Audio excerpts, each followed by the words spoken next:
नमस्कार, स्वागत है आपका। दिल्ली 24 देख रहे हैं आप और मैं हूं आपके साथ लता।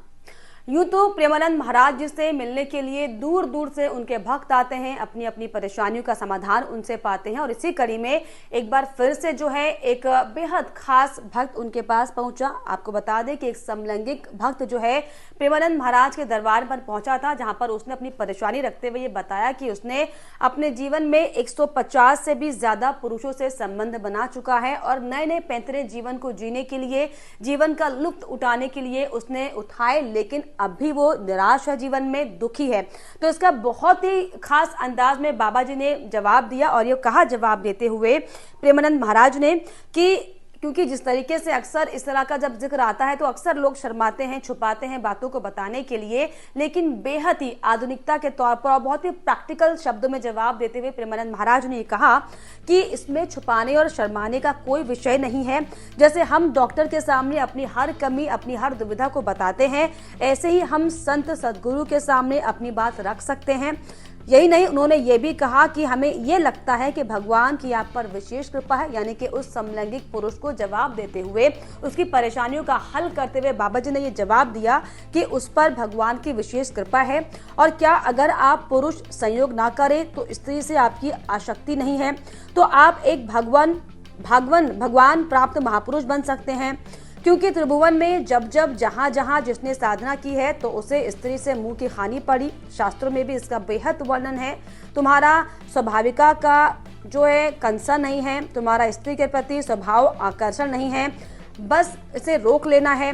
इसके अलावा जब महाराज जी ने उस व्यक्ति को जवाब देते हुए, यानी कि समलैंगिक पुरुष जो बाबा जी के दरबार में आया था, जब उससे दोबारा से बाबा जी ने सवाल पूछा कि थोड़ा विवेक से सोचो कि तुम्हें इससे आखिर क्या मिला, तो जवाब में प्रार्थी ने कहा कि केवल डर मिला, चिंता मिली, कोई सुख तो मिला नहीं। और मुझे लगता है कि अगर आप थोड़ा भजन का जाप कर लें, ये बाबा जी ने जवाब देते हुए कहा कि इससे कंट्रोल करें तो बहुत उत्तम होगा।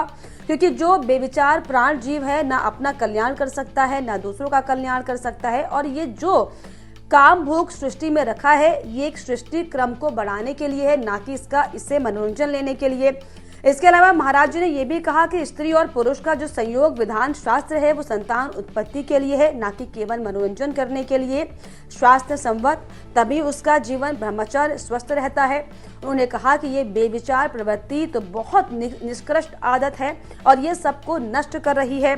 थोड़ा विचारवान बन जाएं और अध्यात्म की राह पकड़ लें तो अच्छा होगा। ये केवल भोग विलासिता का जीवन है। जीवन में नियम और संयम होना चाहिए, नहीं तो हाथ कुछ नहीं लगेगा। हमें संस्कार को जीतने के लिए जीवन मिला है, इस जीवन को हारने के लिए नहीं। तो प्रेमानंद महाराज जी ने बेहद ही खूबसूरती के साथ समलैंगिक पुरुष को आगे का रास्ता दिखाते हुए ये कहा कि भेष से भगवान की प्राप्ति नहीं होती, बल्कि उद्देश्य से जो है भगवान की प्राप्ति होती है।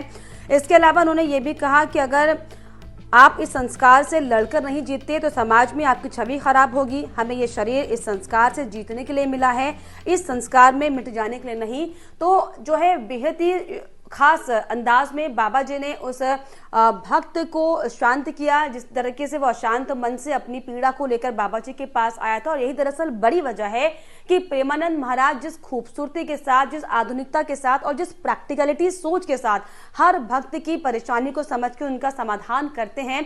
दूर दूर से प्रेमानंद महाराज जी से भक्त मिलने आते हैं अपनी परेशानी, अपनी पीड़ा को हल करने के लिए और अपनी आत्मा को मोक्ष की प्राप्ति दिलाने के लिए, अपने शरीर में एक संतुष्टि और दिमाग में एक आनंद को भरने के लिए जो है बाबा जी से लोग दूर दूर से मिलने के लिए आते हैं। ऐसे में क्या आपको लगता है, जिस तरीके से प्रेमानंद महाराज जी अलग अलग विषयों में जिस बेहतर अंदाज से भक्तों को संतुष्ट करते हैं, उनकी बातों को सोच समझ के समाधान करते हैं, आपकी इस पर क्या राय है हमें कमेंट बॉक्स में जरूर लिखिएगा। इसके अलावा हमारे चैनल को लाइक, शेयर एंड सब्सक्राइब करना भी ना भूलें।